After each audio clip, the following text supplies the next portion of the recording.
almost every imaginable question with regards to exercise and movement. Pardon me on that one. Turn it off. Yeah. That's the only way that you can keep yourself sane.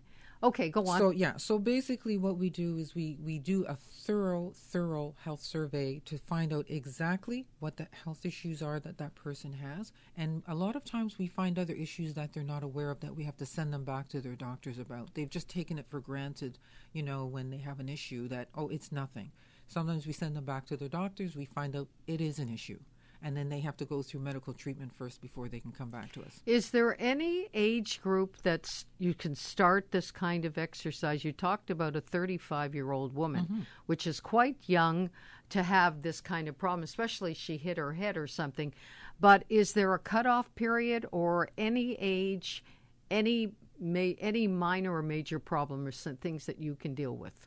Well, we can deal with, as long as we can sit down and meet with that person and then speak to their medical professional, which is their doctor, then we can figure out what we need to do. We work with any age. We've worked with young kids. Sometimes they've had physical disabilities. Maybe they've had juvenile diabetes and they need to learn how to exercise correctly. We've worked with middle-aged, this woman who's fallen. I worked with somebody who's about 35 years and had severe osteoporosis, right through to older adults that some. What is the oldest adult that you have dealt with, you think? I think about 95. Are you kidding me? Absolutely. And how we were working with that individual was we were teaching them how to get up and down off the floor because they had fallen a couple of times and weren't able to get up. So our goal was we need to strengthen this person in a very safe and progressive manner so that they feel confident that if they get down on the ground, they can get back off the ground. So we've dealt with a wide age range of individuals. The biggest problem that elderly seniors have is that lack of mobility. They don't seem to do an awful lot. They're, couch potatoes. They're sitting wherever they are, whether they're at home or whether they're in a retirement home, and they do not really get the exercise that they need. So to hear that a 95-year-old would actually, come to you or their her children or somebody and brought her there, where is she now? I mean, does she have some mobility now where she can? Definitely. She's still moving around and doing her own thing. That's incredible.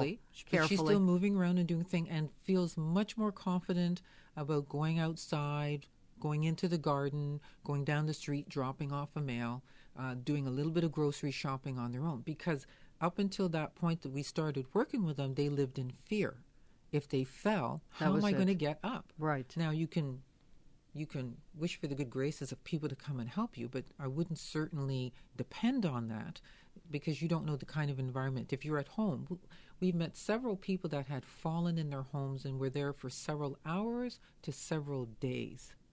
And they were on the floor because nobody showed up to pick them up because nobody knew. That's so terribly sad. So terribly sad. So we have that would happen. We have a special program that we've designed. Now, there's a lot of balance and falls programs. Ours is a lot more practical than their programs that we've designed. But the goal is always that ultimately when they come, they'll be able to get down to the ground and they'll be able to stand on their own.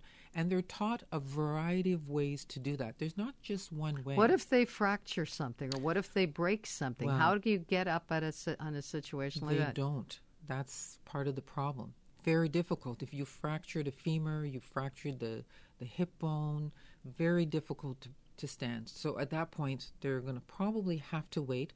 And hopefully, you know what? Hopefully they have one of those necklaces or wrist weight that they can press and call for help. I think that's essential that they should have something like that anyhow, because why not?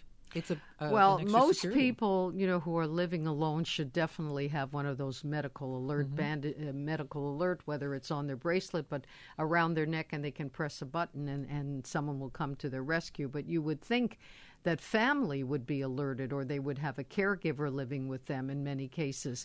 Do you actually come into retirement homes to give these programs as well, or do people have to come out to you? No, I've been in retirement homes. I do actual presentations. So I've been fortunate to be associated with Osteoporosis Canada for the last 17 to 18 years. And I go around the province doing bone fit training programs for them. So they have a program where they train physiotherapists, kinesiologists, exercise physiologists, instructors, and trainers how to work with people who have osteoporosis. It's a phenomenal program, and I'm proud to be a co-trainer with that program. So one of the things that I do is I will go into people's homes, because sometimes for somebody who has osteoporosis, they're so severely osteoporotic that it's risky for them to come out. So yes, we'll go out into their homes and provide the same programming that is required. Now, is there a big difference, Joanne, between men and women and how you design a program for them? Are men more flexible than women, or is it different ages that make the difference, or the lack of mobility? Because you see a lot of overweight men where all of the fat is around their belly, and that probably is dangerous for their heart and other parts. Do you see that with women? Because women seem to gather fat in different areas, and how would that affect them physically? So I'm hearing, I think, two questions here. Yeah, right. I think the first one was, is there a difference on how men and women are going to be trained or programs designed? And no, because the human body is a human body. Goals are going to determine what they're going to do. The assessment is going to determine how we design, what kind of program, prescriptive exercise program we're going to design for them.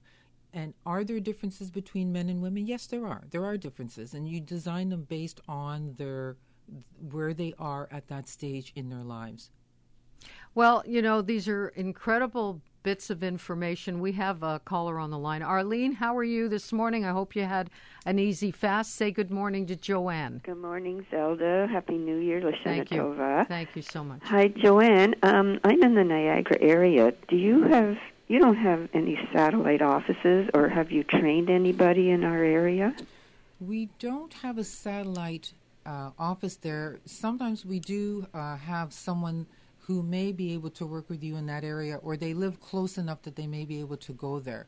So we would probably just need to chat with you a little bit, because it would also depend on what is it that you're looking for. If you're looking for someone to work with you on a regular basis, that might be different than someone who comes out and consults with you for 1 or 2 hours to help put together a program for you based on what your issues are. Mm-hmm. So, I would say definitely give us a call at the office, and we can certainly see if there's something that we could work out for you. We've gone long distances to help people, because some people learn really quickly, and they figure out what they have to do, and they learn in a way that we have confidence that they can actually do the program on their own, and they understand what the program is all about. Arlene, what are some of the problems that you may be having? Oh, well, I have been to an osteopath, 2 physiotherapists, acupuncture. I injured my back when I moved, and I could hardly do anything, and my muscles have atrophied. So I've been told, to walk into the deep end of a pool, to get some strength back or whatever, but it's an ongoing thing, and as soon as I drive the car, I'm feeling it. But I'm not in excruciating pain, but it's ongoing, yeah. Would you like to have the phone number so you can get some information after the show? Do you have a pencil? Yeah, I'm ready. 647-348-9150. Who should she ask for, Joanne? Actually, ask for me. Oh, okay. So ask for Joanne James. Right. And she's with us every day giving us information right, at this time. But today, right. Yeah. Okay, so if you have the number, good luck, and I hope you have a happy and healthy year. Thank you so much. Bye. Bye-bye. Okay, so that's a back problem.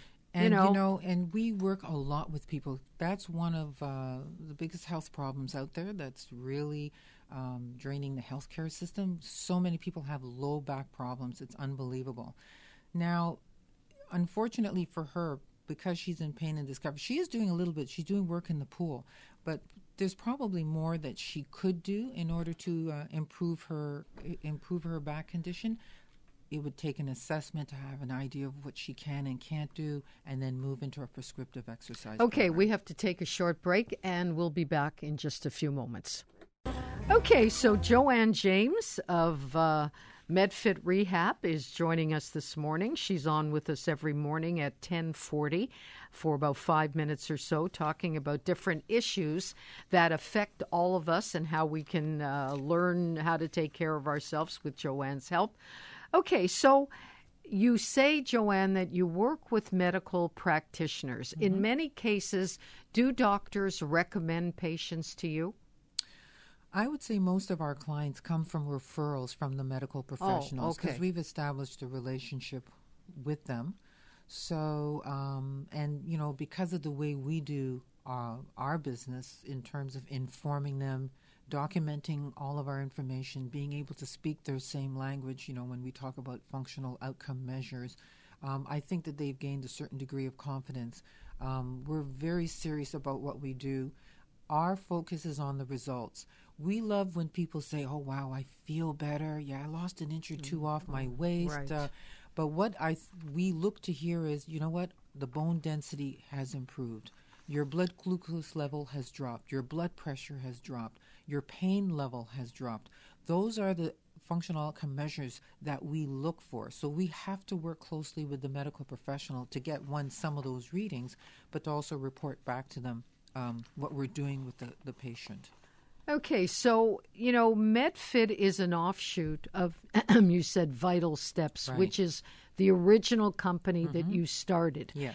Did you ever think that you'd go this far? Did you ever think that it would become something that you'd be so proud of? I mean, you know, we all begin at a certain point. Some people never move any further than they are, and other people advance.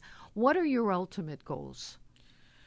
Well, to answer the first question is, yes, I'm really proud with where it has gone to. It wasn't what I was planning on doing. I think part of it was just keeping an eye on what's happening out there, noticing what the clients were looking for and asking for when they came in the door, noticing who was coming in the door when they have a variety of health issues. Also, my association with medical professionals over the years and them sending me their patients also gave me that confidence that I could work with the medical professionals. I have an amazing team of gerontologists, kinesiologists, exercise physiologists, you know, my financial people, my marketing. We all have the same goals in terms of, you know, helping people to reduce their pain, increase their quality of life. So it's sort of basically evolved. Now we've really gone in that direction more because we see the need, we see what's happening out there. We see baby boomers are getting older. They have all the aches and pains that they don't want. But we also are working with a lot of baby boomers who want to change that. They want to feel better, and they're prepared to do the work. And we offer a wide range of programs, which is what they want, you know, from the Silver Slipper program for older adults who want to exercise in a way that increases muscle mass and strength. We have an osteoporosis bone building program that we offer. If you have arthritis, you know, one of the most popular things that you're told to do is exercise in water, and that's excellent. But we also, if you don't like water, then what else are you going to do? So we have a really great program that teaches them how to work on land safely. We have programs that they can work one-on-one with somebody, two-on-one in small groups. So we've just expanded and grown so much. Talk to us about your trainers. How many trainers do you have? We have 8 trainers, and then we are also aligned with physiotherapists, chiropractors, exercise physiologists, and our trainers are either post-rehab conditioning specialists or medical exercise specialists. I'm the medical exercise program director, so I oversee the company, but this is a branch that I really spend a lot of time with to make sure that when the trainers stay certified and qualified in what they're doing, we work together. So, for instance, when somebody comes in and we've done the assessments, after we've done the assessments, we actually sit down as a team and go through this person's, you know, report.